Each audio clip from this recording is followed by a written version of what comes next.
কোরআন দিয়ে বিচার করে সে নেই বিচার প্রতিষ্ঠা করে। কি করে? কোরআন দিয়ে বিচার করলে কি করে?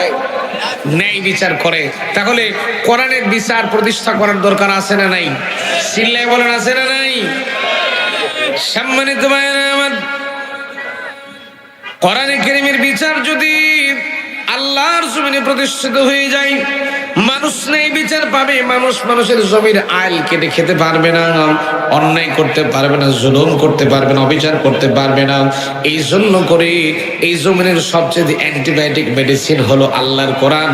আল্লাহর কোরআন নামক মেডিসিন দেয়া যদি দেশ চলতে পারে, রাষ্ট্র চলতে পারে, সবকিছু যদি আল্লাহর কোরআন দিয়ে চালানো যায়, তাহলে এই জমিনের মধ্যে ন্যায় বিচার প্রতিষ্ঠা করা সহজ হয়ে যাবে। আল্লাহ রাব্বুল আলামিন বলেন, আমান ইয়াবতাগি গায়রাল ইসলামি দীনান ফালাই ইউকবালা মিনহু ওয়া হুয়া ফিল আখিরাতি মিনাল খাসিরিন।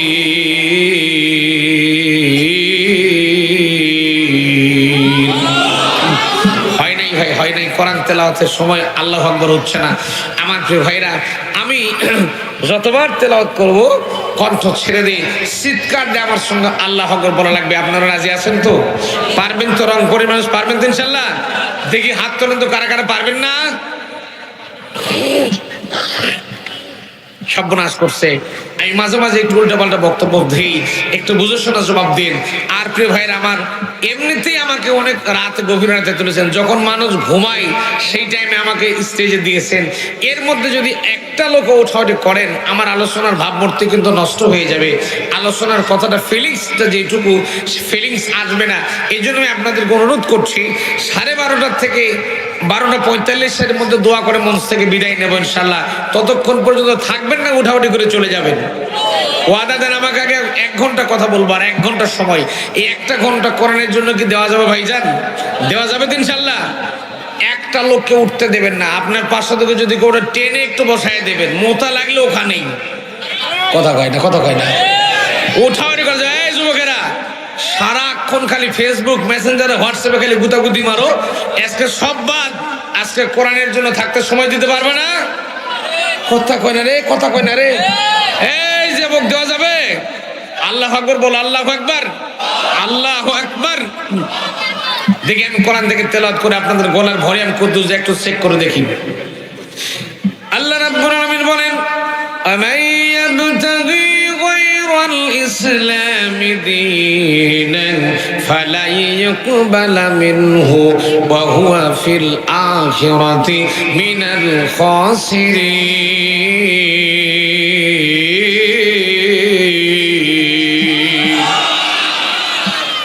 আমার প্রিয় ভাইরা, আল্লাহ রাব্বুল আলামিন বলেন, আমান ইয়াবতাগি গায়রাল ইসলামি দীনান ফালাই ইউকবালা মিনহু। যদি কোনো মানুষ ইসলামকে বাদ দিয়ে অন্য কিছুর তালাশ করতে থাকে, অন্য কিছুর অনুসন্ধান করতে থাকে, ফালাই ইউকবালা মিনহু। আরবির গ্রামার যারা বোঝেন খুব ভালো করে লক্ষ্য করা লাগবে, যেহেতু আপনারা শিক্ষিত সমাজের মানুষ সেখানে আছেন। ইউকবালা, ইউকবাল শব্দটা মুজারের শব্দ। মুজারের শব্দের আগে যদি লাং শব্দ চলে আসে, অর্থটা হয়ে যায় কখনোই হবে না। আল্লাহ বলেন, ইসলামকে বাদ দিয়ে তুমি যেটাই তালাশ করো না, কোনো অনুসন্ধান করো না কেন, আমি আল্লাহ তোমার কোন রকম কোন ইবাদত আমার কাছে গ্রহণযোগ্যতা পাবে না, আমি আল্লাহ কবুল করবই না। তার উপরে আমি আল্লাহ জানাচ্ছি, ওয়া হুয়া ফিল আখিরাতি মিনাল খাসিরিন। এবং ওই মানুষটা কিয়ামতের দিন ক্ষতিগ্রস্তদের কাতারবদ্ধ হয়ে যাবে। সম্মানিত ভাইয়েরা আমার, এই জন্য করে জীবনের শুরু থেকে শেষ পর্যন্ত, রান্নাঘর থেকে শুরু করে গণভবন, বঙ্গভবন, সংসদ ভবন পর্যন্ত সব জায়গাতে আল্লাহর এই বিধান, আল্লাহর এই আইন, আল্লাহর এই কোরআন নামক দৌলতটাকে সব জায়গাতে ব্যবহার করার দরকার আছে না নাই? ভাইরা আমার, অনেকেই চিন্তা করি, যারা ফিলোসফি পড়ে, দার্শনিক যারা, দর্শন শাস্ত্র যারা পড়ে, দর্শনে যারা পড়াশোনা করে, এরা চিন্তা করে কোরআন ওল্ড হয়ে গেছে, কোরআন পুরাতন হয়ে গেছে, কোরআন দিয়ে সমাজ চলতে পারে না। অথচ এই কোরআনের সমাজ দিয়া নবীজি, আমার নবীজি মুহাম্মদুর রাসূলুল্লাহ সাল্লাল্লাহু আলাইহি সাল্লাম একটা সোনার সমাজ তৈরি করে দিয়ে গেছে। ঠিক কিনা বলেন? সম্মানিত ভাইরা আমার, তাহলে আমার নবীজি যে সমাজ গঠন করে দিয়েছেন আল্লাহর কোরআনের আইন দিয়ে, সেই কোরআন দিয়া ইনসাফপূর্ণ সমাজ, ওই কোরআনের বিচার জমিনের মধ্যে প্রতিষ্ঠা করার দরকার আছে না নাই? আমার ভাইরা, আমি খুব চিল্লাচিল্লি পছন্দ করি না, খুব ঠান্ডা মাথায় ওয়াজ করার জন্য পছন্দ করি, ঠান্ডা মাথায় তাফসীর করার চিন্তা ভাবনা করি। এখন আমরা কোনো রাজনৈতিক দলের মানুষ নই, এখন বর্তমানে আমরা সবাই মিলে আল্লাহর কোরআনের দলের কর্মী। আমার সাথে একমত আপনারা? একমত তো ইনশাল্লাহ? তাহলে রাজনৈতিক চিন্তা ভাবনা, রাজনৈতিক দল, মার্কা, নেতা, খেতা যা আছে সব বাদ দিয়ে এখন আল্লাহর কোরআনের জন্য, কোরআন শোনার জন্য প্রস্তুত তো ইনশাল্লাহ? নিরপেক্ষ দৃষ্টি না নিয়ে কোরআন শুনলে অবস্থা কিন্তু আবু জেহিল্লার মতো হবে। এই চাচা উঠতেছেন কেন? বসেন বসেন, বইসা যান, ওঠানি করা চলবে না। আমার প্রিয় ভাইয়েরা, যেহেতু এই কোরআন কিন্তু আমার নবীজি হযরত আবু বকর রাদিয়াল্লাহু তাআলার সামনে তেলাওয়াত করেছিলেন, আবু জাহেলের সামনে কিন্তু আমার নবীজি কোরআনে কারীম তেলাওয়াত করেছিলেন। কোরআনে কারীম শোনার পরে কিন্তু আবু জাহেলের শয়তানের দিন আরো বেড়ে গিয়েছিল। আর হযরত আবু বকর রাদিয়াল্লাহু তাআলা কোরআনে কারীম তেলাওয়াত শোনার পরে হযরত আবু বকর রাদিয়াল্লাহু তাআলার ঈমানটা কিন্তু আরো বেশি হয়েছিল। আমি আজকে আলোচনা করবো আল্লাহর কোরআন দিয়ে। কি দিয়ে? আল্লাহর কোরআন দিয়ে। আমার প্রিয় ভাইয়েরা, আমার আলোচনা শোনার পরে এখানে যদি আপনাদের আশপাশে যদি আবু জেহেল মার্কা কোনো মানুষ থাকে, আমার আলোচনা শোনার পরে কিন্তু শয়তান আরো দিন দিন বৃদ্ধি পেয়ে যাবে। আর হযরতে আবু বকর রাদিয়াল্লাহু তাআলার মতো যদি কোনো মানুষ থেকে থাকে, আল্লাহ রাব্বুল আলামিন তার দিলটা নরম বানায় দিয়ে তার ঈমান আরো বেশি বেশি করে আল্লাহ বাড়ায় দেবে। ভাইয়েরা আমার, তাহলে যে যে রাজনৈতিক দল করেন না কেন, যে চিন্তা ভাবনা করেন না কেন, কেননা মরে গেলে কিন্তু কোন দলের নেতা খেতা কেউ কিন্তু কবরে যাবে। যারা বললেন না তাদের সাথে যাবে না? না যাবে, বললেন না যে আপনারা যাবে যাবে যাবে যাবে। ভাইয়েরা আমার, কেননা আমাদের নগে আমরা একটা দোয়া পড়ি, কবরের মধ্যে যখন দেয়, কবরের মধ্যে যখন নামায় দেয়, আমাদের নওগাঁ জেলা আমরা ছোট্ট করে একটা দোয়া পড়ি, বিসমিল্লাহি ওয়ালা মিল্লাতি। আপনারা পড়েন নাকি? ও রংপুরেও পড়ে, তাহলে দোয়া একই নাকি? ভাইরা, দোয়ার মধ্যে কি পড়লেন জানেন না, ভালো মতো জানেন না। দোয়ার মধ্যে বলতেছেন নবীর দলের মধ্যে দিয়ে গেলাম। কার দল? কার দল? নবীর দলের মধ্যে দিয়ে গেলাম। সারা জীবন নবীর দলের সঙ্গে সিটারি, বাটপারি, দুর্নীতি, নবীজির সুন্নত একটা দাড়ি পর্যন্ত মুখের মধ্যে রাখেন না, দাড়িওয়ালা টুপিওয়ালা মানুষদের সহ্য করতে পারেন না। এখন মরে গেছেন, মরার পরে বলতেছে নবীর দলের মধ্যে থুয়ে গেলাম। এখন ওই নবীর দলে সেই লোকটাকে সিটার, বাটপার, দুর্নীতিবাজ, চোর, ডাকাত আছেন আমাদের সমাজে, এই লোকগুলোকে যখন বলতেছেন নবীর দলের মধ্যে দিয়ে গেলাম, আচ্ছা বলেন তো দেখি ভাই, ওই সিটার, বাটপার, দুর্নীতিবাজকে পচা লাশটাকে নেওয়ার জন্য আমার নবীর বুঝি খুব বড় ঠেকা পড়ে গেছে? তাহলে দুনিয়ার জীবনে নবীর দলবদ্ধ হয়ে থাকার দরকার আছে না নাই?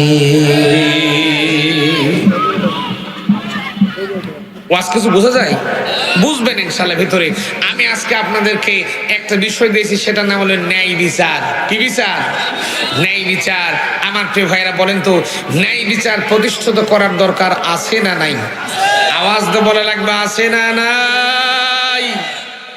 ন্যায় বিচার প্রতিষ্ঠা করা লাগবে। আসেন তার আগে আমি একটু সূরাটা একটু তেলাওয়াত করে নিয়ে আস্তে আস্তে করে আলোচনার ভিতরে একটু যাবো ইনশাল্লাহ।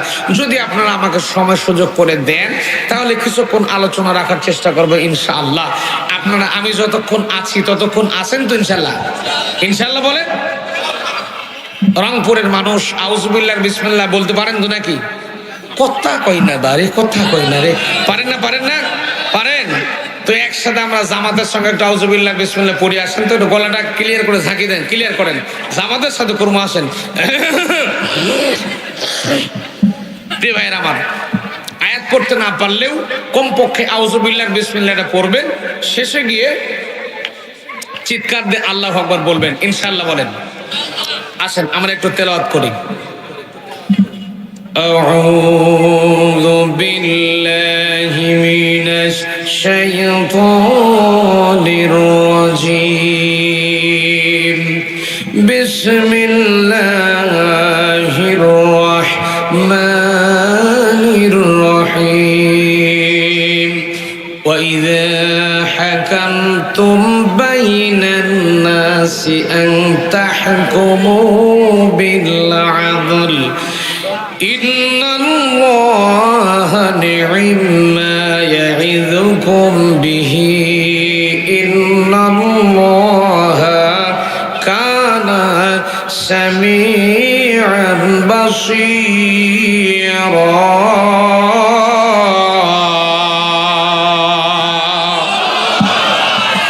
صدقت يا ربنا।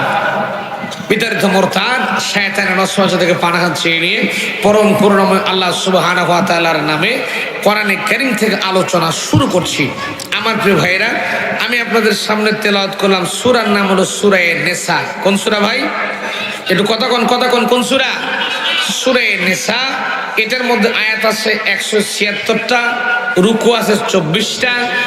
এই সূরাটা মদিনায় অবতীর্ণ হয়েছে।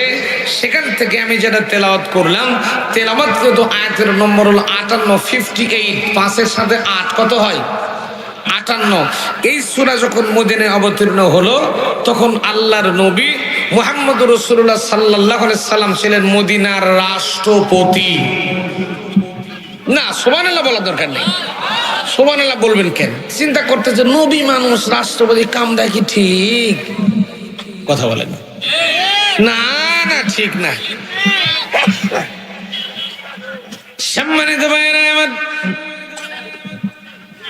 অনেকের চিন্তা ভাবনা নবী মানুষ রাষ্ট্রপতি হবে কেন, হুজুর মানুষ চেয়ারম্যান হবে কেন, মেম্বার হবে কেন, এমপি হবে কেন, মন্ত্রী হবে কেন, ডিসি হবে কেন, এসপি হবে কেন? হুজুরেরা খালি মানুষের বাড়ি বাড়ি মিলাদ করাবে, মানুষের বাড়ি বাড়ি খাবে, তাবিজ দেবে, জিন ঝাড়াতে থাকবে, মসজিদের বাড়িতে লিস্ট করা থাকবে, মুসল্লিদের বাড়িতে লিস্ট করা থাকবে, অমুক বাড়িতে একদিন, তমুক বাড়িতে একদিন, এইরকম করে 30 দিন 30 জনের বাড়িতে খাবে। দেশি মুরগি খাবে, মোরগ খাবে, কাতল মাছের মাথা খাবে, রুই মাছের মাথা খাবে, কই মাছ খাবে, মুরগির রান চাবাইতে থাকবে। খাওয়ার পরে মসজিদে গিয়ে লম্বা করে টান টানে কায়েত হয়ে শীত হয়ে পড়ে থেকে ভরিল উঠাবে। এটাই তো মৌলবীদের কাম। কথা কয় না রে, কথা কয় না রে, ঠিক কিনা, ঠিক কিনা, ঠিক কিনা ভাইয়েরা আমার? যখন দেখবেন আমার ভাইরা অনেকে কষ্ট পেতে পারেন, লক্ষ্য করেন এই কোরআনের মধ্যে রাজনীতির কথা আছে না নাই? কথা বলেন না। তাহলে কি ওই আয়াত বাদ দিয়ে চলবেন? কোরআনের সবগুলো আয়াত মানার দরকার আছে না নাই? একটা আয়াত, একটা অক্ষর যে বাদ দেবে সে কাফের হয়ে যাবে, কাফের হয়ে যাবে। ভাইয়েরা আমার, যেই দেখবেন আমার সিরাজুল ভাইয়ের মতো মাওলানা মানুষ যখন ভোট করার জন্য দাঁড়ায় গেছে, তিনি যখন ভোটে দাঁড়ায় গেছেন, যখন দেখবে তার নামে একটা পোস্টার টাঙ্গানো যে তিনি এমপির ভোট করেছেন, তিনি চেয়ারম্যানের ভোট করার জন্য দাঁড়ায় গেছে, মেম্বারের ভোট করার জন্য দাঁড়ায় গেছে, ওই চায়ের দোকানে বসে থেকে গল্প শুরু হয়ে যায়। বাংলাদেশের সবচেয়ে বড় সংসদ ভবনের নাম হলো ছোট চায়ের দোকান।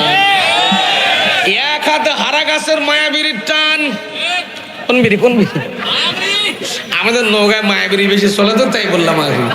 ভাইয়েরা আমার, এক হাতে মায়াবীর টান মারে, আর এক হাতে চা মারে, আর আস্তে করে গল্প গুজব শুরু করে দেয়। আহারে অমুক মৌলবি এতদিন ভালোই ছিল, দেখতেছে লোকটাও ভোট করার জন্য দাঁড়ায় গেছে, তার মানে মৌলবিরও ক্ষমতার লোভ আছে।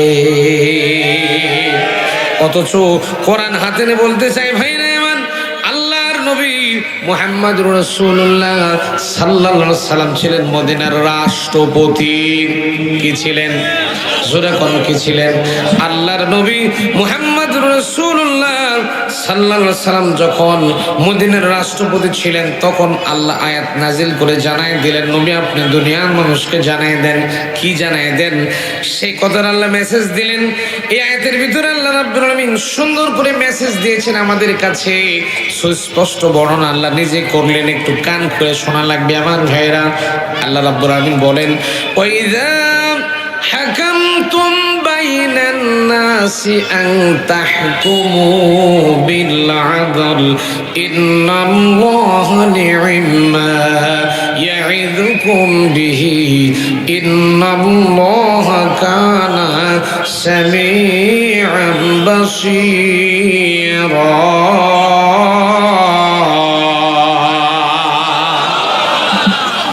কষ্ট হচ্ছে ভাই? আমি কিন্তু বাস্তবতা দেখে দেখে ওয়াজ করার মানুষ, এই জন্য অনেকের খারাপ লাগতে পারে, কিন্তু বাস্তবতা আপনাকে মেনে নিতে, বাস্তবতা আপনাকে মানতে হবে, আপনি যেই মনে করেন না কেন। আছেন আল্লাহ কি বললেন? ওয়াইদা হাকামতুম বাইনান নাস, আল্লাহ বলেন ওয়া মানে এবং ইদা মানে যখন, হাকামতুম মানে যখন তোমরা হাকিম হবে, বিচারকের আসনে যখন বসবে, বাইনান নাস তার মানে হলো মানুষের ভেতরে যখন তোমরা বিচার করবে, আন তাহকুমু বিল আদল, অবশ্যই তোমাদেরকে ন্যায় বিচার করা লাগবে। এই কথাটা কে বলেছেন? ইন্নাল্লাহা নি'মা ইয়াইযুকুম বিহি, নিশ্চয় এই ওয়াজটা তোমাদের আল্লাহ তোমাদেরকে শোনায় দিতেছে যখন আল্লাহু আকবার। এই আসলে এই ওয়াজটা কার? সবাই কিন্তু বললেন না ওয়াজ কার? ওয়াজ আল্লাহর। আমাকে নওগাঁ থেকে এনেছেন, আমি আল্লাহর ওয়াজটা আছে করে দিতেছি। ভাই আল্লাহ যে এত সুন্দর মেসেজ দিলেন, এই মেসেজটা আপনার আমার জানার দরকার আছে না নাই? ভাইরা আমার আছেন, আল্লাহ কি বলেন? যখন তোমরা মানুষের মাঝে হাকিম হবে, বিচারক হবে, বাইনান নাস মানুষের মাঝে যখন তোমরা বিচারকের আসনে বসবে, অবশ্যই তোমাদেরকে সেটা ন্যায় বিচার করাই লাগবে। ভাইরা আমার, এবার জবাব দেন, আল্লাহ যে জিনিসটাকে আদেশ করেন, আল্লাহ রাব্বুল আলামিন যে জিনিসটাকে অর্ডার করেন, সেই জিনিসটা আদায় করে নফল কাম না ফরজ কাম? কথা বলা লাগবে, নফল কাম না ফরজ কাম? আল্লাহ রাব্বুল আলামিন যে জিনিসটাকে আদেশ দিয়েছেন, আদেশ করেছেন যেগুলো, সেই জিনিসগুলো ফরজ কাম। তার মানে হলো নামাজ পড়া ফরজ, রোজা করা ফরজ, হজ করা ফরজ, যাকাত দেওয়া ফরজ। ঠিক তেমন করে এই সমাজের ভিতরে, দেশের মধ্যে, রাষ্ট্রের ভিতরেই ন্যায় বিচার প্রতিষ্ঠা করাও ফরজ। প্রিয় ভাইরা আমার, কান খাড়া করেন। এই সমাজের ভিতরে নামাজ পড়া অত্যন্ত সহজ একটা কাজ, রোজা করা অত্যন্ত সহজ একটা কাজ, হজ করা অত্যন্ত সহজ একটা কাজ, কিন্তু সমাজের ভিতরে, দেশের ভিতরে, রাষ্ট্রের ভিতরে ইনসাফ তথা ন্যায় বিচার প্রতিষ্ঠিত করা কিন্তু অনেক কঠিন কাজ। ভাইয়েরা আমার, লক্ষ্য করুন, যে দল হোক, যে জাতি হোক, যে গোষ্ঠী হোক না কেন, আপনার কাছের দলের লোক হয়েছে বলে তাকে আপনি জিতায় দেবেন, তাকে আপনি বিচার করে না দিয়ে ঠিকঠাক মতো আল্লাহর কোরআন না মেনে নিয়ে বিচার করে দিলেন, তার পক্ষে রায় দিলেন, সেই বিচার বুঝি আল্লাহ দেখে না? না না, যেগুলো সিটারি বাটপারি করে আমরা যেগুলো পাসিং করে দেই, ওগুলো আল্লাহর দেখার দরকার, ওগুলাও দেখে। ভাইয়েরা আমার, লক্ষ্য করেন, নিজের দলের লোক হোক, কাছের লোক হোক, ঘরের লোক হোক, বাড়ির লোক হোক, যে দলের লোক হোক, যে জাতির লোক হোক, যে গোষ্ঠীর লোক হোক না কেন, তার বিচারটাও যদি আমার কাছে এসে যায়, আমার মালিক আল্লাহ রাব্বুল আলামিন জানায় দিয়েছে, ওই মানুষটার জন্য আমাকে অবশ্যই ইনসাফ, ন্যায় বিচার প্রতিষ্ঠা করে দেওয়াই লাগবে। এই ঘোষণা দিয়েছেন তিনি কে? প্রিয় ভাইয়েরা আমার, আল্লাহ পাক এত সুন্দর করে কোরআনে জানিয়ে দিয়েছেন, ওয়ালা ইয়াজরিমান্নাকুম শানাআনু কওমিন আলা আল্লা তা'দিলু ই'দিলু হুয়া আকরাবু লিত্তাকওয়া ওয়াত্তাকুল্লাহা ইন্নাল্লাহা খবীরুম বিমা তা'মালুন।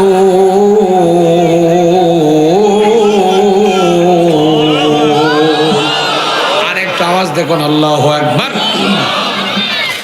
প্রিয় ভাইরা আমার, দলিল নিয়ে যান। একটা কথা দলিল ছাড়া বলবো না, রাজি আছেন ইনশাআল্লাহ? দলিল আল্লাহ দিচ্ছেন এরকম করে, ওয়ালা ইয়াজরিমান্নাকুম শানাআনু কওমিন। আমার পাশে সামনে পেছনে অনেক বড় বড় আলেম বসে আছেন, খুব ভালো করে খেয়াল করা লাগবে। আল্লাহ বলতেছেন ওয়ালা ইয়াজরিমান্নাকুম শানাআনু কওমিন। শানাআনু শব্দের মানে অপছন্দ করা। যেই মানুষটাকে আমি অপছন্দ করি, যেই মানুষটাকে পছন্দ করি না, সেটার নাম অপছন্দ করা। আল্লাহ বলেন শানাআনু কওমিন, যদি কোনো দলকে, গোষ্ঠীকে, জাতিকে, বর্ণকে, মানুষকে তুমি অপছন্দ করো, তার বিচারটাও যদি তোমার কাছে আসে, আল্লাহ তাআদিলু ইদিলু হুয়া। আল্লাহ বলতেছেন যদি তোমার কাছে কোনো বিচার আসে, অন্য দলের লোকের যদি তোমার কাছে কোনো বিচার চলে আসে, ওই মানুষটার জন্য তোমাকে ইনসাফপূর্ণ ন্যায় বিচার প্রতিষ্ঠা করে দেওয়াই লাগবে। অথচ আমরা বাংলাদেশে দেখতে পাই, নিজের দলের লোক যদি হাজারো অপরাধ করে, হাজারো দুর্নীতি করে, হাজারো অপরাধ করার পরে লক্ষ্য করে দেখতেছি, আমরা দেখতেছি বাংলাদেশ অনেক দিন থেকে লক্ষ্য করে দেখতেছি, আমরা নজর করে দেখি, নিজের দলের লোক যদি হাজারো কুকাম বদকাম অপকর্ম করে, শয়তানি করে, দুর্নীতি করে, সিটানি করে, বাটপারি করে, নিজের দলের লোক টাকাওয়ালা পয়সাওয়ালা হওয়ার কারণেই আস্তে করে নিজের দলের লোককে কায়দা করে কৌশল করে ছেড়ে দেই, অপর দলের লোককে মিথ্যা মামলা দিয়ে জেলের মধ্যে ভরায় দেই। আছে না নাই? তবে রংপুরে নাই। ভাইরা আমার, অথচ আল্লাহ পাক স্পষ্ট দলিল দিলেন, যে দলের লোক হোক না কেন, যে বর্ণের লোক হোক, যে জাতির লোক হোক না কেন, তার জন্য তোমাকে ইনসাফপূর্ণ ন্যায় বিচার প্রতিষ্ঠা করে দেওয়া লাগবে। এই ঘোষণা দিয়েছেন কে দিয়েছেন? আচ্ছা, এই কোরআনের এই আয়াতটাকে অস্বীকার করা যাবে? ভাই, যে যে রাজনীতি করেন, আমার কোনো আপত্তি নেই, বলেন তো এই আয়াত অস্বীকার করা যাবে? শুধু তা নয়, একটা স্পষ্ট দলিল নেন, যারা কোরআন দিয়ে যারা বিচার করেন এরা হলো কাফের। কি কথা কর না কে? দলিল লাগবে, টাটকা দলিল। সূরা মায়েদা খোলেন, 44, 45, 46, 47 আয়াতগুলো পড়ে দেখবেন। আল্লাহ বলেন আমান লাম ইয়াহকুম বিমা আনজালাল্লাহু ফাউলাইকা হুমুল কাফিরুন। আল্লাহু আকবার। যারা মুমিন, যারা ঈমানদার, তারা আল্লাহকে বিশ্বাস করে। আর যারা কাফের, কাফেরের কাম হলো, প্রথম কাম হলো এরা আল্লাহর কোরআনের বিচার মানে। যারা আল্লাহর কোরআন দিয়ে বিচার করে তারা কি? আপনারা বোঝেন না, কথা বোঝেন না। আল্লাহ স্পষ্ট দলিল। এখন আল্লাহর কথা ঠিক না আপনার আমার কথা ঠিক? কার কথা ঠিক? তাহলে কোরআন শোনার জন্য, কোরআনের তাফসীর শোনার জন্য আমাদের মাথা একটু ক্লিয়ার করার দরকার আছে না নাই? ভাইরা আমার, আল্লাহ রাব্বুল আলামিন এত সুন্দর করে বর্ণনা দিল, আমান লাম ইয়াহকুম বিমা আনজালাল্লাহু ফাউলাইকা হুমুল কাফিরুন।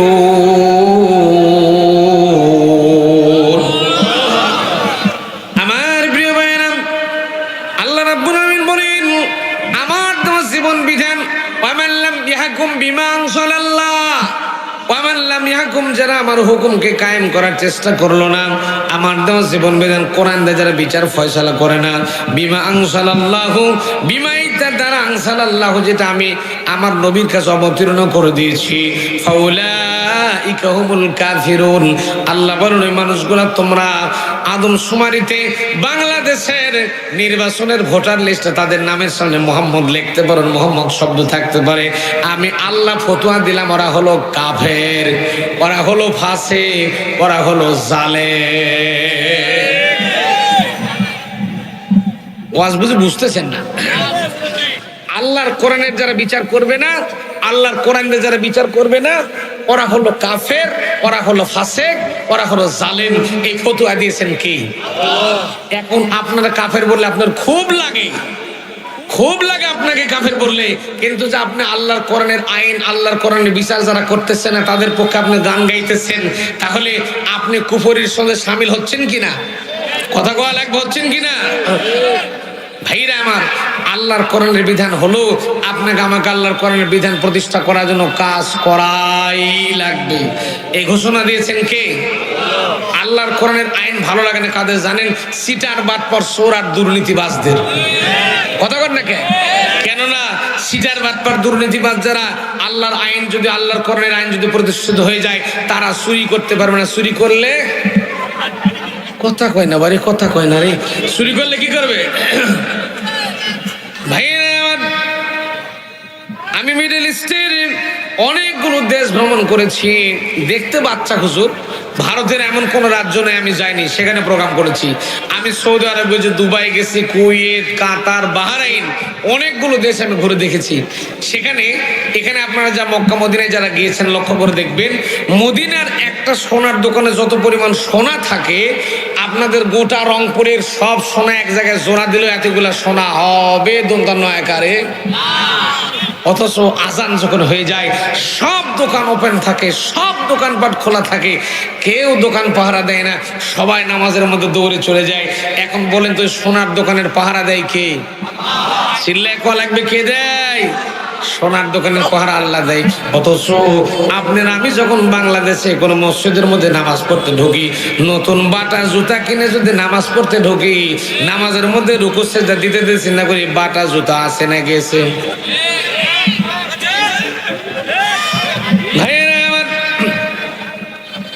সেই দেশে আল্লাহর কোরআনের বিধান চলতেছে, সোনা চুরি হয় না, কোটি কোটি টাকার সোনা চুরি হয় না, দুর্নীতি হয় না, কিছুই হয় না। অথচ আমার দেশে ঠিকঠাক মতো নতুন জুতাও মসজিদের সাথে থাকে। এই জন্য আল্লাহর আইনের ভয় পায় তারা, সিটার বাটপার দুর্নীতি বা চোর যারা। আচ্ছা বলেন, আপনি মসজিদে খালি আল্লাহর আইন মানবেন, বাইরে কার আইন মানবেন? শয়তানের? কথা কর না কেন? আমার কথা আপনাদের কষ্ট হচ্ছে ভাই? মসজিদে আল্লাহর আইন মানলেন, বাইরে গিয়ে আল্লাহর আইন মানলেন না, আল্লাহ মানবে আপনাকে? ভাইয়েরা আমার কথা শুনতেছেন? ভাইয়েরা আমার, আপনি মনে করেন রংপুর কোর্টে গেলেন, কোর্টে যাওয়ার পরে বিচার আচার হয়ে গেল, বিচার আচার করতে গেলেন, কোর্ট মসজিদের মধ্যে জোহরের নামাজ পড়তে গেলেন। এখন জোহরের নামাজের মধ্যে, জোহরের নামাজ হলো 4 রাকাত। কয় রাকাত? জোহরের নামাজ 4 রাকাত। যেহেতু নামাজ পড়তেছেন, তার মানে হলো কোর্ট মসজিদের মধ্যে উকিল থাকে, ব্যারিস্টার থাকে, তারপরে জজ থাকে, জাস্টিস থাকে, বিচারপতিরা থাকে, বিভিন্ন অ্যাঙ্গেলের বিভিন্ন মানুষজন সেখানে কিন্তু নামাজ আদায় করতে থাকে, তারা বিচার আচারের সাথে সংশ্লিষ্ট রয়েছে। এখন কোর্ট মসজিদের ইমাম সাহেব চিন্তা করতেছে 4 রাকাতের জায়গায় আমি 1 রাকাত বেশি বাড়াই দিয়ে একটু 5 রাকাত করে নামাজ হবে। যে নামাজ পড়তে জানে না, জজ সাহেবও যদি থাকে, জজ সাহেব সর্বপ্রথম লোকমা দেবে আল্লাহু আকবার বলবে, আর ডাক দিয়ে বলবে আল্লাহু আকবার, লোকমা দিয়ে হুজুরকে বলবে হুজুর বসেন বসেন, বৈশা যান। হুজুর আপনি বসেন, নামাজ 4 রাকাত, 4 রাকাতই পড়াম। এই বিধান কার? 4 রাকাতের জায়গায় 5 রাকাত পড়লে আপনারা মানবেন? কেন? 5 রাকাত পড়লে তো সব তো একটু বেশি হওয়ার কথা। হবে হবে হবে হবে না, কেননা 5 রাকাতের নামাজ 5 রাকাতই পড়া লাগবে, এটা হলো আল্লাহর বিধান। এখন জজ সাহেব যিনি ছিলেন তিনিও আল্লাহর বিধান মানলেন, তিনি লোকমান দিলেন যে হুজুর 5 রাকাত নামাজ পড়লে হবে না, 4 রাকাতই পড়া লাগবে, আপনি 4 রাকাত পড়ে চলে যান। এখন ওই জজ সাহেব এখন জজ কোর্টে গেছে, বিচার একটা করতেছে, ওই সেই মনে করেন হারা গাছ থেকে একটা চোর ধরছে, গরু চোর একটা ধরে আনছে, গরু চোরের বিচার রংপুর কোর্টে হচ্ছে। এখন জজ সাহেব বিচার করতে গিয়ে আস্তে করে জজ সাহেব একটা সুন্দর করে বিচারের রায় লিখতেছে, যেহেতু গরু চুরি করছে, চোরের হাত কাটার তো রায় তিনি দিতে পারেন না, যেহেতু বাংলাদেশের সংবিধানে সেটা নাই।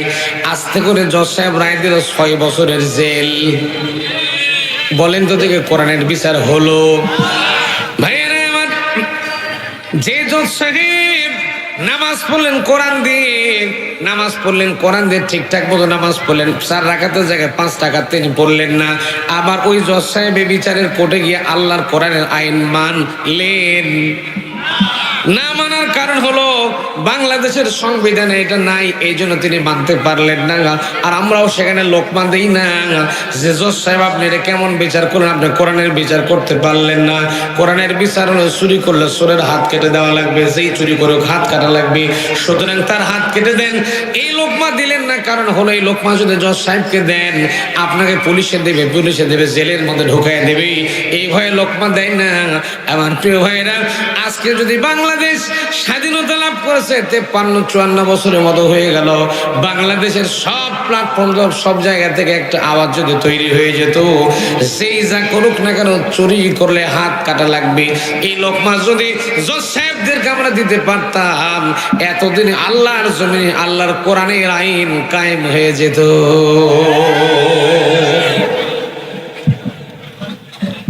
কথা কি বোঝা যায় ভাইয়েরা আমার? আল্লাহর কোরআনের আইনের বিরুদ্ধে করে কারা দলিল নিয়ে যান, আল্লাহর আইন চায় না কারা, তাদের সম্পর্কে আল্লাহ রাব্বুল আলামিন সূরা নিসার 61 নম্বর আয়াতে আল্লাহ স্পষ্ট দলিল দিলেন, ওয়াইযা কিলা লাহুম তাআলাউ ইলা মা আনজালাল্লাহু ওয়া ইলার রাসূল রাআইতাল মুনাফিকিনা ইয়াসুদ্দুনা আনকা সুদুদা।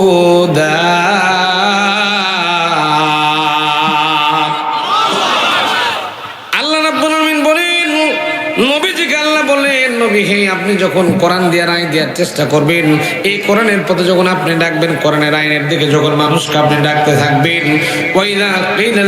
তখন তাদেরকে বলবেন ইলা মা আনজালাল্লাহ, আসো আল্লাহর বিধানের দিকে আসো, ইলার রাসূল, রাসূলের দলের দিকে আসো, রাসূলের পথের দিকে আসো। রাআইতাল মুনাফিকিনা ইয়াসুদ্দুনা আনকা সুদুদা, রাআইতা শব্দের মানে হলো দেখা, হে নবী আপনি দেখবেন রাআইতাল মুনাফিকিনা ইয়াসুদ্দুনা আনকা সুদুদা, মুনাফিক যারা হবে এরা আস্তে করে আপনার লাইন থেকে কেটে বিদায় হয়ে যাবে। এখন দেখেন তো দেখি ভাই, বাংলাদেশে আল্লাহর আইনের বিরুদ্ধে কথা বলার মতো মানুষ দু একটা আছে না নাই? যারা আল্লাহর আইনের বিরুদ্ধে কথা বলতে যাবে, আল্লাহর বিচারের বিরুদ্ধে যারা কথা বলবে, আল্লাহর ফতোয়া হলো তারা কাফের, তারা জালেম, তারা ফাসিক। এখন আল্লাহর আইনকে প্রতিষ্ঠা করার কাজ আপনার আমার আছে না নাই? প্রিয় ভাইরা আমার, আল্লাহর আইন দিয়ে যদি বিচার করা হয়, নিজের দলের লোক নিজের কাছের লোক এই জিনিসটা দেখবে? এই রংপুরের মুসলমান কথা বলেন না কেন? দেখবে? কে নিজের দলের লোক, কে নিজের কাছের লোক, কে নিজেরটা, এটাকে কোরআন দেখবে? কোরআন দেখবে অরিজিনালিটি কি আছে, প্রকৃত কে বিচার পাবে, প্রকৃত ইনসাফ কে পাবে, এই জিনিসটা আল্লাহর কোরআন দেখে যখন সুবহানাল্লাহ। যেহেতু আল্লাহ তাআলা কোরআনে স্পষ্ট একটা দলিল দিলেন, ওয়ালা ইয়াজরিমান্নাকুম শানাআনু কওমিন আলা আল্লা তা'দিলু ই'দিলু হুয়া আকরাবু লিত-তাকওয়া ওয়াত্তাকুল্লাহা ইন্নাল্লাহা খাবীরুম বিমা তা'মালুন।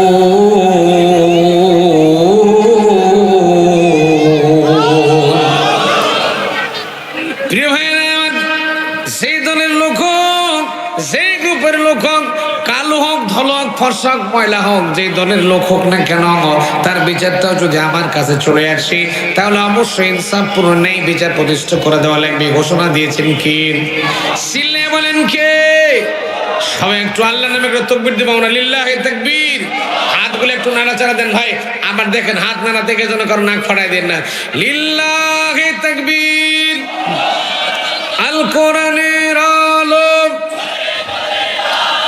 আল হাদিসের আলো, লিল্লাহি তাকবীর। বাস, হাত নামান। এবার আসেন আমার নবীর জীবনের দিকে একটু তাকাই তো দেখি আমার নবীর জীবনটা কেমন ছিল, কেমন বিচারিক ব্যবস্থা তিনি কায়েম করেছিলেন। ছোট্ট করে আলোচনা আমাদের একটু যেতে চাই, কষ্ট হবে না তো ভাই? আমার প্রিয় ভাইরা, আমার নবী একটা বিচার করলেন। কি বিচার? আমার নবীর সময়ে একজন মানুষ ছিল মুসলমান, নাম ছিল বিশর। কি নাম বললাম? কথা কোয়া লাগবে আমার সঙ্গে। কি নাম বললাম? নাম ছিল বিশর। এই লোকটা ছিল একটু ধনী মানুষ, লোকটা মুসলমান কিন্তু লোকটা ধনী মানুষ। এখন ধনী মানুষ যদি হয়, গরিবদের প্রতি তাদের একটু ঝাড়ি আলাদা টাইপের হয়, ঠিক কিনা জোরে কর। ধনী মানুষ হলে গরিবদেরকে ভালো মতো ভালো নজরে দেখে না, গরিবদেরকে মানুষই মনে করতে চায় না। এরকম পাবলিক আছে না নাই? মানে তুই কি, তুই যা, তোর কোনো দাম নাই, যা, ঠিক কিনা বলেন? এরকম পাবলিক সমাজে আছে না নাই? মানে গরিবদেরকে মূল্যায়ন করতে চায় না। তো এই বিশর ছিল ধনী মানুষ, পার্শ্ববর্তী একটা ইহুদি মানুষ বসবাস করত। তো ইহুদির এক খণ্ড জমির বিচার আল্লাহ নবীর কাছে গেল। ভাইরা আমার, আমরা জমি জমা সংক্রান্ত জন্য কোনো ঝামেলায় পড়ে যাই, বিচার আচার আমরা করি কিনা বলেন? আপনারা নগরীর মানুষ, আপনারা হয়তো বা মেয়রের কাছে দেবেন বা কাউন্সিলর সাহেবের কাছে দেবেন, একটা জায়গায় তো বিচার দায়ের করাবেন, তাই না? তো এই ইহুদির জমি, এক টুকরা জমি, এক খণ্ড জমি, বাপদাদের পৈতৃক সম্পদ ছিল। এই সম্পদটুকু বিশর নামক মুসলমান কেড়ে নিয়েছে, জবরদখল করে, জোর করে জবরদখল করে, জাল দলিল করে বিশর ভোগ করতেছে। এখন জাল দলিল করে জমি ভোগ দখল তো বাংলাদেশের মানুষ করে খায় না, এদিকেও খায়। আমি আমার নওগাঁ রাজশাহীর ওদিকে অ্যাভেলেবেল ঘটনা এরকম, জাল দলিল করে অন্য মানুষের জমির ভোগ দখল করে খাচ্ছে। আচ্ছা ভাই, যেই মানুষটার জমিটা জাল দলিল করে ভোগ দখল করে খাচ্ছেন, আপনি যখন মরে যাবেন সেও মরে যাবে, আপনাকে কি আল্লাহর কাছে দাঁড়ানো লাগবে না? কথা বলেন না কেন? আল্লাহর কাছে কি জবাব দেবেন বলেন তো? যে মানুষের জমির হক নষ্ট করেছেন, আপনি যে হক নষ্ট করলেন, এই জন্য আপনার জান্নাত তো হারাম হয়ে যাবে, ঠিক কিনা বলেন? হক নষ্ট করা যাবে না। তো এই বিশর নামক মুসলমান ইহুদির এক খণ্ড জমি জবরদখল করে, জাল দলিল করে ভোগ দখল করছিল, করে খাচ্ছিল। এই সময়ে এই ইহুদি বারবার বিশর নামক মুসলমানের বাড়িতে যায়, সকালে যায়, বিকালে যায়, রাত্রে যায়, গিয়ে বলে, ভাই বিশর, তুমি তো মুসলমান, তুমি তো নবীর দলের লোক। কার দলের? আমার ভাইরা ডাক দে বলেন, মুসলমান ডাক দে বলে, ভাই বিশর, তুমি তো নবীর দলের লোক, তুমি তো নবীর সাথে দেখো, যেখানে পয়সা দাও, নবীর পেছনে নামাজ পড়ো, রোজা করো, হজ করো, যাকাত দাও। ভাই রে, তুমি আমার এই প্রত্যেক সম্পদটুকু, সামান্য সম্পদটুকু তুমি একটু ফেরত দিয়ে দাও। আমার এই জমিটা তুমি ভোগ দখল করে খাও না, আমার বাপদাদার প্রত্যেক সম্পদ, এই সম্পদটুকু তুমি আমাকে ফেরত দিয়ে দাও। আমার প্রিয় ভাইরা, বিশর তাকে মূল্যায়ন করতেই চায় না। বিশর নামক মুসলমানের কাছে তার কোনো ভ্যালুয়েশন নেই, তার কোনো মূল্যায়ন নাই। এক পর্যায়ে বিশর যখন কোনো রাস্তা খুঁজে পায় না, বিশর এই অবস্থায় যখন ইহুদি যখন কোনো রাস্তা খুঁজে পাচ্ছিল না, এক পর্যায়ে ইহুদি চলে গেল আল্লাহর নবীর কাছে। আল্লাহর নবী মুহাম্মদ রাসূলুল্লাহ সাল্লাল্লাহু আলাইহি ওয়াসাল্লাম ছিলেন মদিনার রাষ্ট্রপতি। কি ছিলেন? প্রিয় ভাইরা, নবীজি আমার রাষ্ট্রপতি ছিলেন। ইহুদি চলে গেল বিশর নামক মুসলমানের নামে মামলা দেওয়ার জন্য। মুসলমানের মামলা দিচ্ছেন, ইহুদি দিচ্ছেন নবীর কোর্টে, মুসলমানের নবীর কাছে মামলা দায়ের করছেন।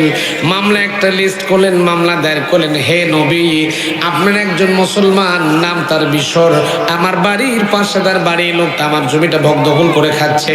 হে নবী, আপনি তো মানবতার মূর্ত প্রতীক, সুবহানাল্লাহ, আপনি তো দয়ার নবী, মায়ের নবী, যেটা ইনসাফ হয়, আদল যেটা প্রতিষ্ঠিত হয়ে যায়, নেই বিচার আপনি করেন।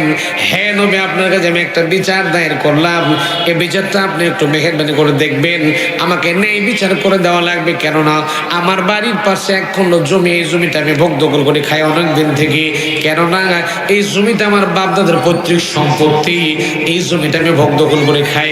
কিন্তু আপনার এই মুসলমান, বিশর নামক মুসলমান, আমার এই জমিটা জবরদখল করে, জাল দলিল করে, ভোগ দখল করে খাইতেছি। হে নবী, এই জমিটা আপনি আমাকে উদ্ধার করে দেন, জমিটা একটু মুক্ত করে দেন, জাল দলিল থেকে আমাকে একটু রক্ষা করে জমিটা আমার নামে একটু বের করে দেন। প্রিয় ভাইরা, সিস্টেম হলো, ওয়াজকে বোঝা যাচ্ছে তো?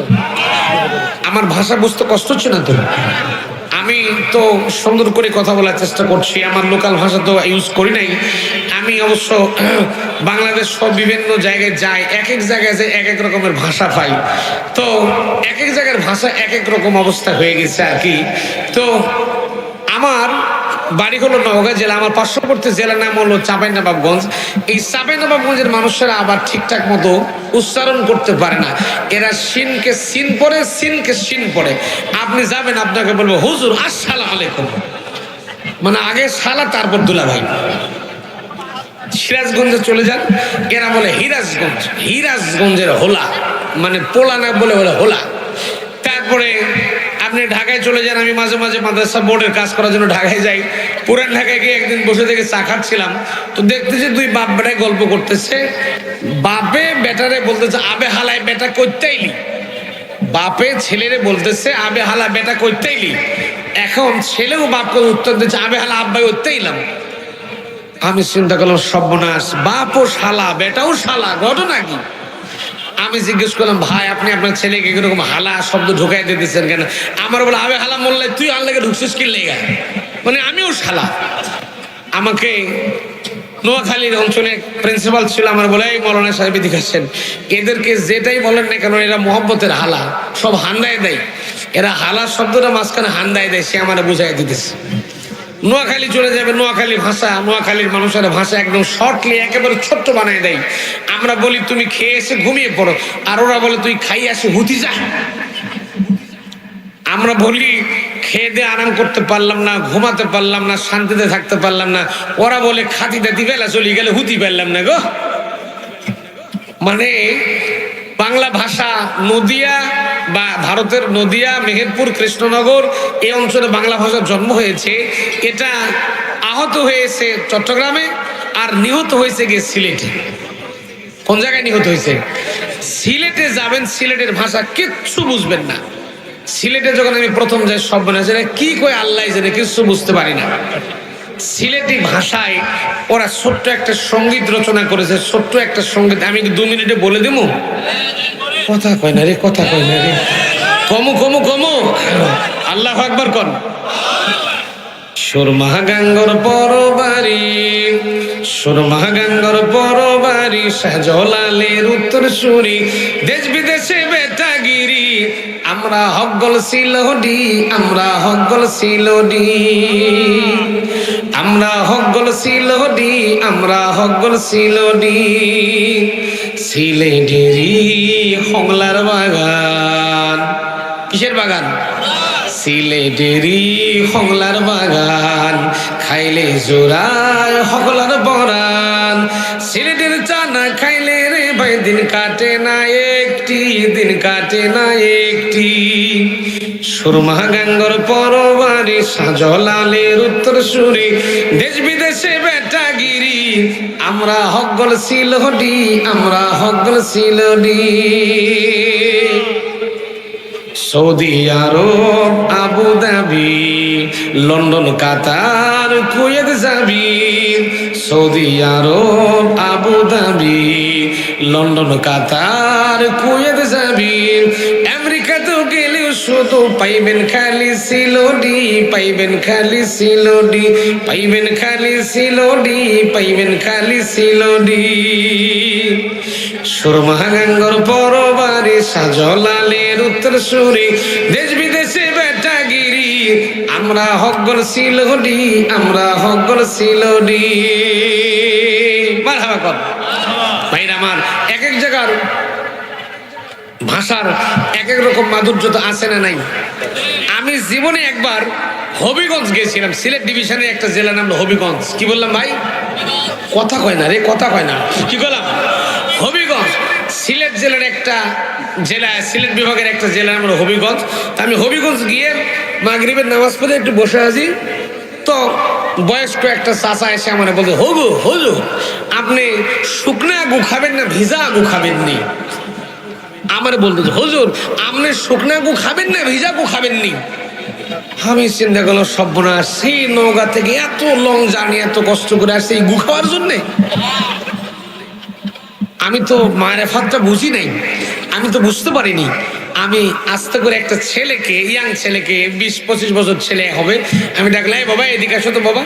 আচ্ছা এই যে চাচা মুরব্বী আমার বললো শুকনা গু খাবো না, মিষ্টি ভিজা গু খাবেন, এর তাফসিরটা একটু তুমি আমাকে বলো তো।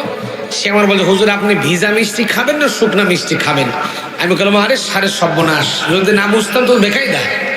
তো যাই হোক, এক এক জায়গার ভাষা এক এক রকম মাধুর্যতা দিয়েছেন কে?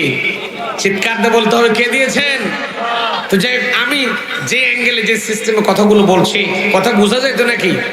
আমি কিন্তু আপনাদেরকে একটা সাবজেক্ট বোঝাবার চেষ্টা করছি ভাই, সেটা ন্যায় বিচার করা লাগবে। নিজের বাপও যদি ন্যায় বিচারের বিরুদ্ধে যায়, নিজের বাপের বিরুদ্ধে আমাদেরকে সংগ্রাম করা লাগবে, ঠিক কিনা কন? আমার নবীর জীবনের দিকে তাকান, নবীর জীবনের চিত্রের দিকে একটু তাকান, তাহলে লক্ষ্য করতে পারবেন কেমন ছিল এ বিশর। মুসলমান বিশর ধনী মানুষ ইহুদির জমিটা ভোগ দখল করে খাচ্ছিল। এমন সময় ইহুদি যখন না খবর না পেয়ে, চিন্তা না, কুল কিনারা না করতে পেরে ইহুদি চলে গেল আল্লাহর নবীর কাছে, গিয়ে নবীজির কোর্টে একটা মামলা দায়ের করলো, বিশরের নামে একটা মামলা ইনপুট করলো। বলল, হে রাসূল, আমার জমি আমার বাপদাদের পৈতৃক সম্পদ ছিল, এই সম্পদটা আপনার একজন মুসলমান, নাম তার বিশর, ধনাঢ্য ফ্যামিলির মানুষ, বড়লোক মানুষ, আমার জমিটা ভোগ দখল করে খাচ্ছে। হে নবী, আপনি আমার জমিটা একটু বের করে দেওয়ার ব্যবস্থা করে দেন।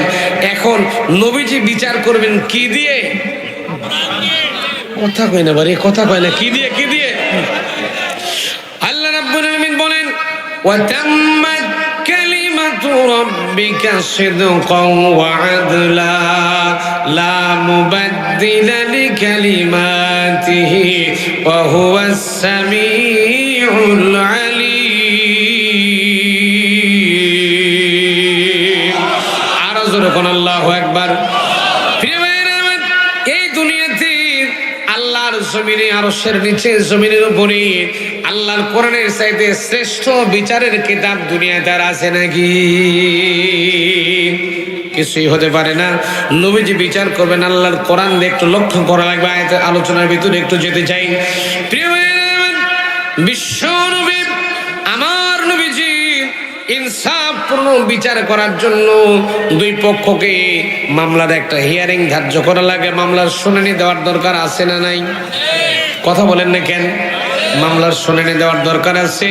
দুই পক্ষকে নবীজি নোটিশ করলেন, নোটিশ করে দুই পক্ষকে ডাক দিলেন, বলেন অমুক দিন তোমাদের বিচার করা হবে, জমি জমা সংক্রান্ত মামলা তোমাদের হয়েছে, মামলার বিচার কার্যক্রম পরিচালনা করা লাগবে। প্রিয় ভাইয়েরা আমার, দুইজনকে ডাক দিলেন, নির্দিষ্ট সময় নির্দিষ্ট দিনে ডাক দিলেন। ডাক দেওয়ার পরে নবীজি, এখন বলেন তো, জমি জমা বিচার করতে গেলে জমির আরএস কোতেন, সিএস কোতেন, 62 72 গোষ্ঠীর শ্রদ্ধা চেক করার দরকার আছে না নাই? এখন নবীজি বিশরকে প্রথমে শুনানিতে ডাক দিলেন, কাঠগড়ায় তুলে ডাক দিলেন, বিশরের সত্য করে বলো, এই জমিটা কে কিনেছে, জমিটা তুমি কিভাবে পেয়েছো? হয় পৈতৃক সম্পদ আরএস খতিয়ান, সিএস খতিয়ান থেকে বাপের নাম, দাদার নাম, এগুলো খুঁজে খুঁজে দেখা লাগবে নাকি? দেখা লাগবে। হয়তোবা না, নয়তোবা জমির একটা দলিল থাকা লাগবে, এর কাছ থেকে তুমি জমি কিনেছো, এরকম একটা দলিল থাকা লাগবে। নবীজি যখন বিশরকে বললেন, বিশর তখন একটা টাটকা মিথ্যা কথা বলে দিল। ডাকতে বলে, হে নবী, আমি এই লোকটার কাছ থেকে জমি নিজের টাকা দিয়ে কিনেছি। কি করছি? সত্য না মিথ্যা? মিথ্যা কথা বললাম। বলতেছে, নবী গো, আমি জমি টাকা দিয়ে কিনেছি। জাল দলিল একটা গ্রহণ করেছিল, দলিলটা নবীকে উপস্থাপন করলে, হে নবী দেখেন এই যে জমির দলিল। এখন নবীজি জমির দলিল দেখলেন, দেখার পরে নবীজি বুঝতে পারলেন জমিটা জাল দলিল। কি দলিল? জাল দলিল করে জমি ভোগ দখল করার পাবলিক বাংলাদেশে না? আছে আছে আছে ভাইরা আমার। অনেকে আল্লাহর ওলি, অনেক বড় বড় আল্লাহর ওলি আছে, আমি দেখেছি অনেক বড় বড় হাজি, একেবারে টাটকা হাজি, নিজের বোনের জমি ফাঁকি দিয়ে হজ করে আসে।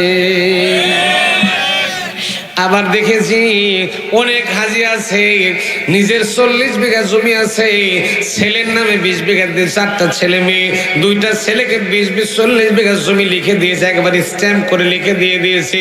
আর মেয়েদের কাছে গিয়ে বলতো যে, মা আমি একটু হজ করতে গেলাম গো, বা হজ করতে যাচ্ছে, তোর যা জমি জায়গা যাচ্ছিল তোর ভাইদের নামে 20 40 বিঘা লিখে দিয়েছি, এই যে তোর জন্য 50,000 দিলাম, তোর জন্য 50,000 দিলাম, আমার একটু মাফ করে দিস। এই কথা বলে হাজী সাহেবকে যে হজ করার জন্য, এখন কাবা শরীফের গিলাফ ধরে ধরে, কালো গিলাফটা ধরে ধরে, কাবা শরীফের গিলাফ ধরে হাজী সাহেব কান্দে। এইদিকে বাংলাদেশে করছে সিটারি, বাংলাদেশে করছে সিটারি, ঠিক না? সিটারি করে বাটপারি করে মেয়েদের হক নষ্ট করে দিয়ে হাদিস সাহেব হজ করার জন্য কাবা গিলাপ ধরে কান্দে। আল্লাহ ডাক দেখো ফেরেশতারে, এই সিটারের সাত মুখটা একটু ভালো করে দেখে রাখ, এর মরতে দেরি, এর বাটাম ফাটাতে যেন দেরি না হয়।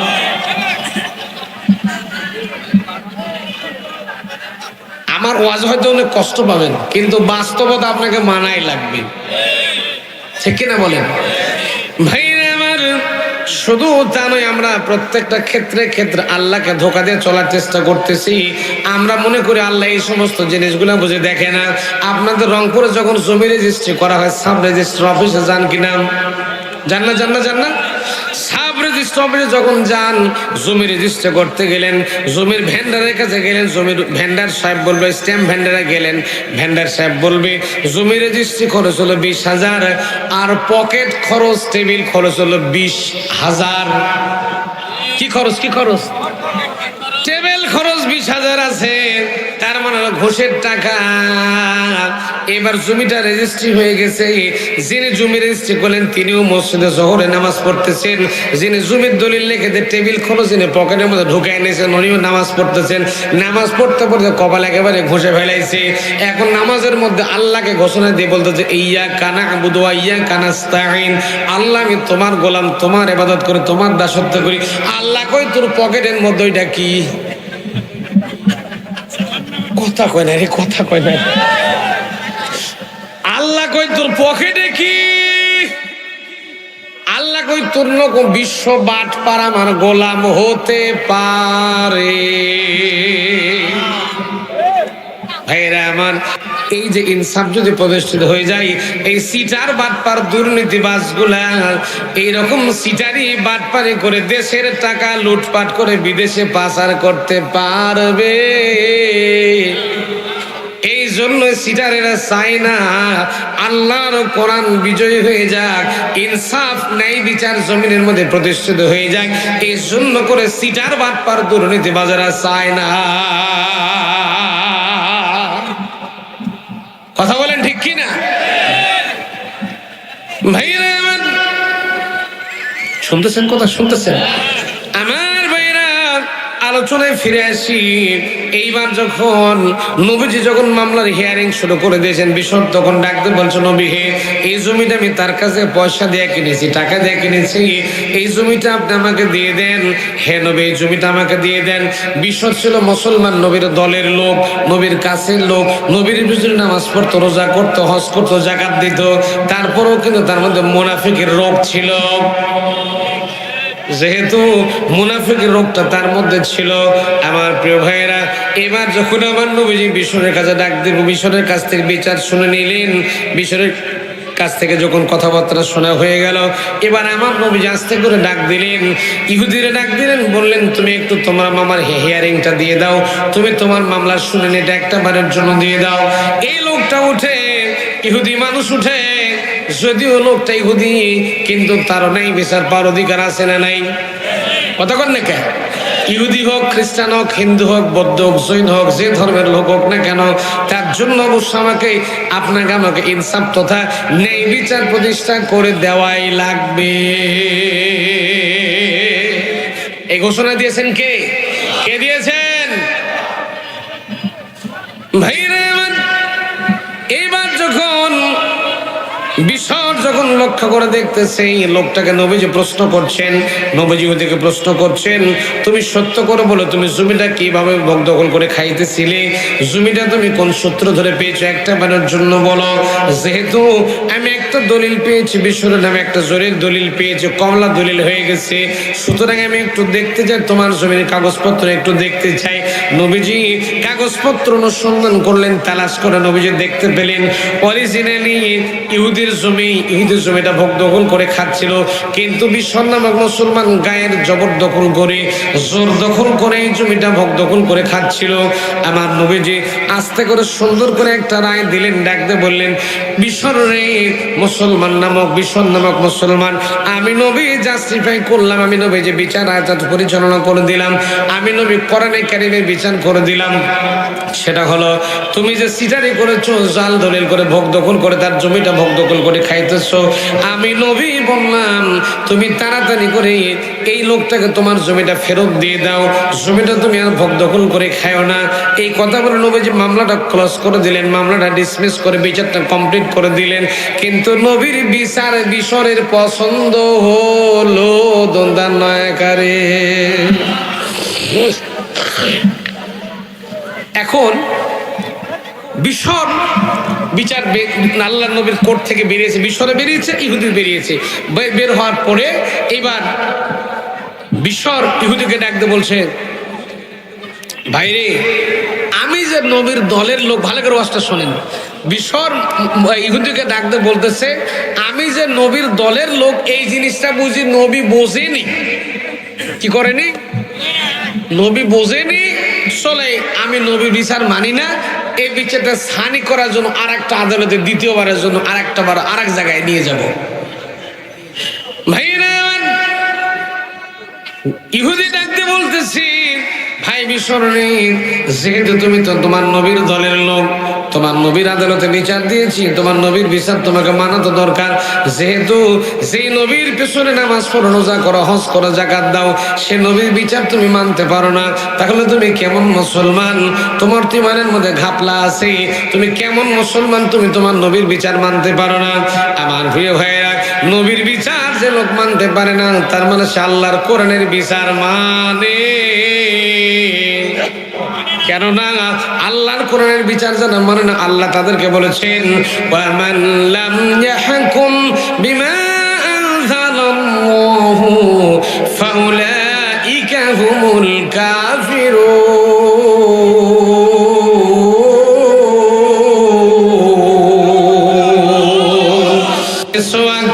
ফজিলত তো জানো, খাবার শেষে মিষ্টি মুখের হাদিসটাও মানো।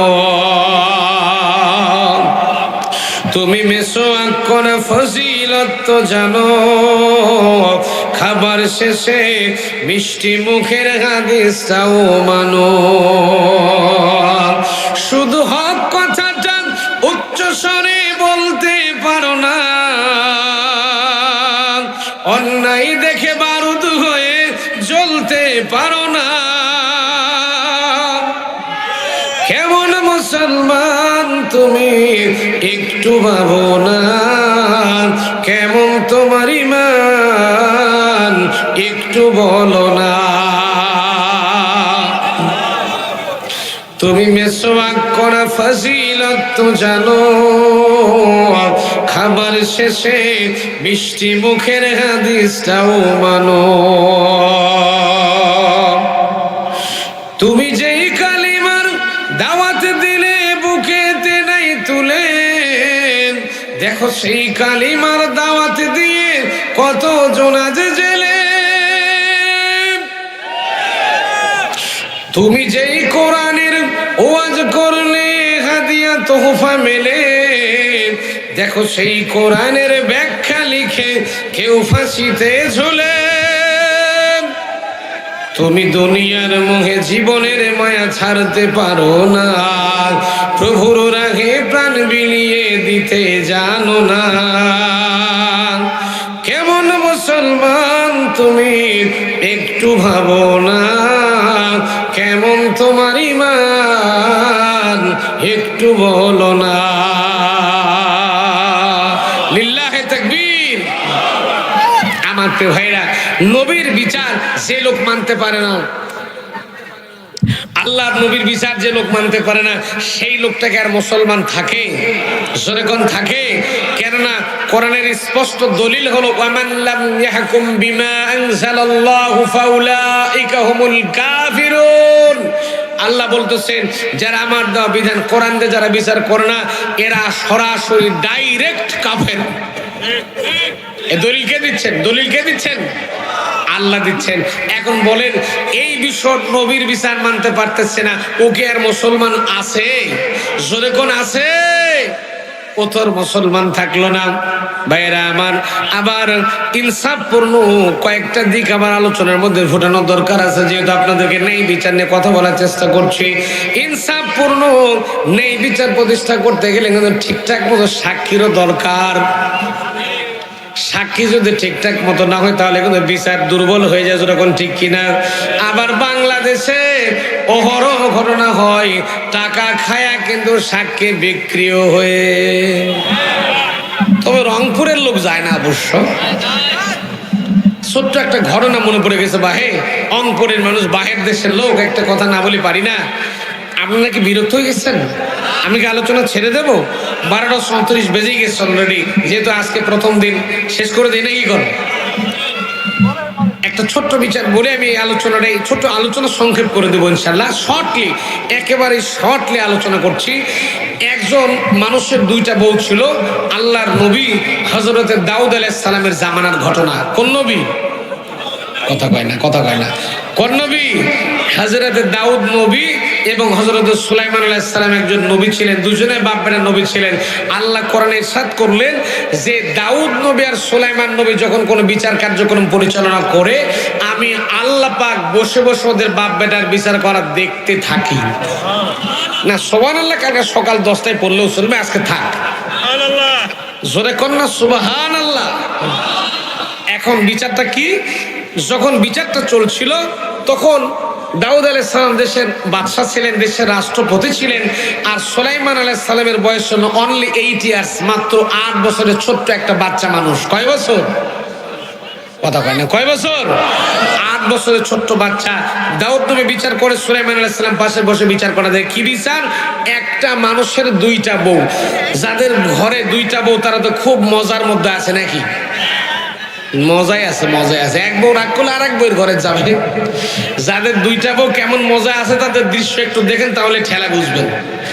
যাক, আল্লাহ আমাদের মাফ করুক। আমার প্রিয় ভাইরা, তো একজন মানুষের 2টা বউ। বড় স্ত্রী ছিল একটু খচ্চর টাইপের মহিলা। খচ্চর বোঝেন তো নাকি? মানে সুন্দর করে, এত সুন্দর করে ঘুরিয়ে পেয়েছে, মিথ্যা কথা বলে, মানে ওরটাই ঠিক, বাকি গলা সব ঠিক, মানে গলাবাজ মহিলা। গলাবাজ মহিলা চিনেন? গলাবাজিতে পাকা, যাই করুক না করুক গলাবাজিতে পাকা। এইরকম টাউট বাটপার মহিলা সমাজে আছে না নাই? মিথ্যা কথাই পটু, গলাবাজিতে পটু। যেমন ছিল আমাদের কাঁঠাল রানী।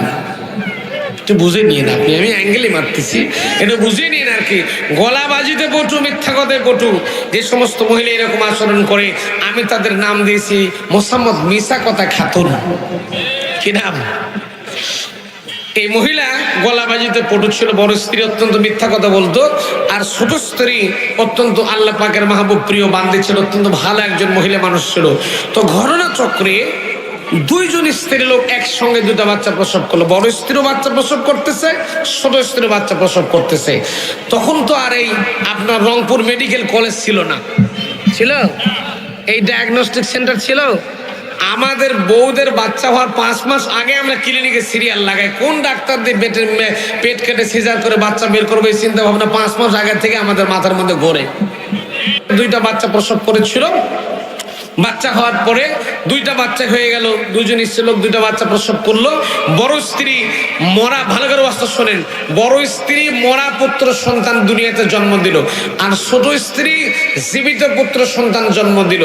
আমার প্রিয় ভাইরা, সন্তান যখন ডেলিভারি হয়, সন্তান যখন ভূমিষ্ঠ হয়, তখন মায়েদের কিন্তু অনেক ব্লিডিং হয়, অনেক রক্ত পড়ে যায় দেহ থেকে।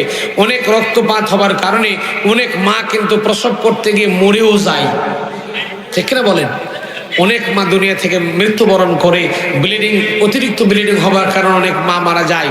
আমার প্রিয় ভাইরা, তো বড় স্ত্রী সন্তান ডেলিভারি হওয়ার পরে, সন্তান প্রসব করার পরে বড় স্ত্রী জ্ঞান ছিল, সে ঠিকঠাক মতো কথা বলতে পারত। কিন্তু ছোট স্ত্রী বাচ্চা হওয়ার পরে, আমরা যখন দুনিয়াতে এসেছিলাম, আমাদের কিন্তু প্রথম শব্দ, প্রথম ভাষা ছিল কান্না। ঠিক না? কান্না ছাড়া কোনো কথা বলতে পারতাম? কোনো কথা বলতে পারতাম না। আমাদের ভাষা ছিল কান্না, আমরা কাঁদতাম। আমার ভাইরা, ছোট স্ত্রী বাচ্চা যখন প্রসব হয়ে গেল, বাচ্চা যখন ভূমিষ্ঠ করলো, ছোট স্ত্রী বাচ্চা ভূমিষ্ঠ হওয়ার পরে সঙ্গে সঙ্গে আল্লাহর বান্দী কান্নার আওয়াজটুকু শুনতে পেল, কান্নার শব্দ শুনতে পেল। কান্না শুনতে পেয়ে আল্লাহর বান্দি বাচ্চার কান্নার আওয়াজটুকু শোনার পরে আল্লাহর বান্দি চিত হয়ে পড়ে গেছেন, সেন্সলেস হয়ে গিয়েছেন, অজ্ঞান হয়ে পড়েছেন, জ্ঞানহীন হয়ে জমিনের উপর চিত হয়ে পড়ে আছেন। এমন সময় বড় স্ত্রী খচ্চর টাইপের মহিলা, খচ্চর মহিলা, এই মহিলার জ্ঞান ছিল, হুঁশ ছিল, কথা বলতে পারতো। এই মহিলা তখন ডাকতে বলতেছে, দাইমা যিনি ছিলেন তাকে ডাকতে বলতেছে, সত্য করে বলো জীবিত পুত্র সন্তান কে জন্ম দিয়েছে? সত্য করে বলো কে কি সন্তান জন্ম দিলাম? আমি কি সন্তান জন্ম দিয়েছি, সে কি সন্তান জন্ম দিয়েছে? আমার প্রিয় ভাইয়েরা, এক পর্যায়ে দাইমা তখন সুন্দর করে যুক্তি উপস্থাপন করে দিল, ও বড় স্ত্রী, তুমি মৃত পুত্র সন্তান একটা জন্ম দিয়েছো, আর ছোট স্ত্রী জীবিত পুত্র সন্তান জন্ম দিয়েছে।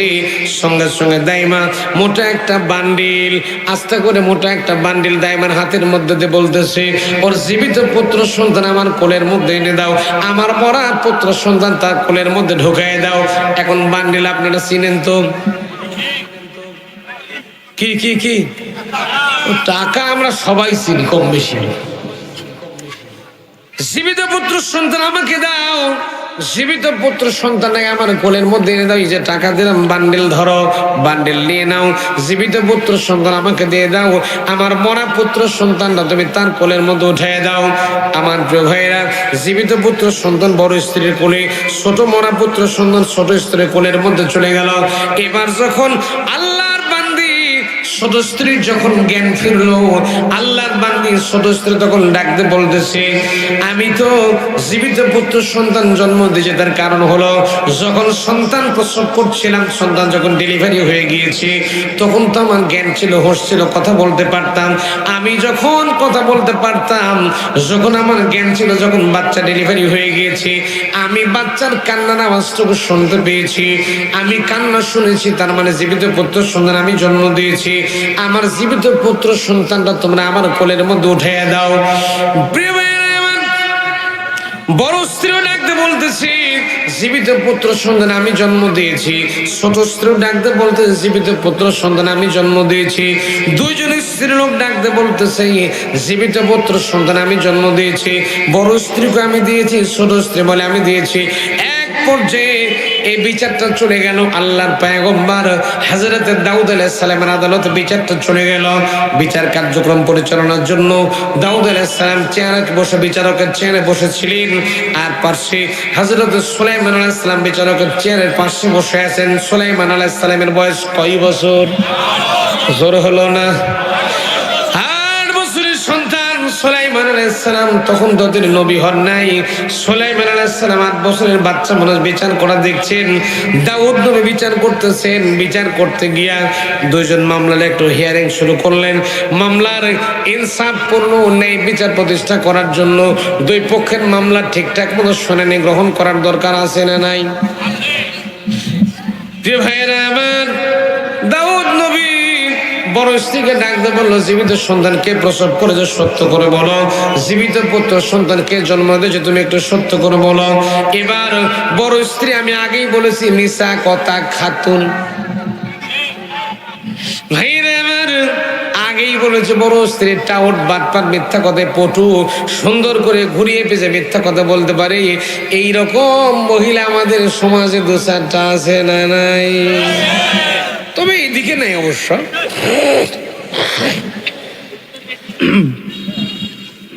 এই মহিলা গলাবাজি, মহিলা গলাবাজি করতেছে। এখনো দেখবেন কিছু কিছু মহিলা ক্ষমতা হারানোর পরেও কিন্তু এদের গলাবাজি কমেনি। আমি বলবো না সেদিকে, আপনি একটু বুঝে নিন ভাই। আমার গলাবাজি করতেছে, ডাকতে বলতেছে, ঘুরিয়ে এবার সুন্দর করে বলতেছে, জীবিত পুত্র সন্তান আমার, আমি জন্ম দিয়েছি, আমাকে সন্তানটা এবার দিয়ে দাও।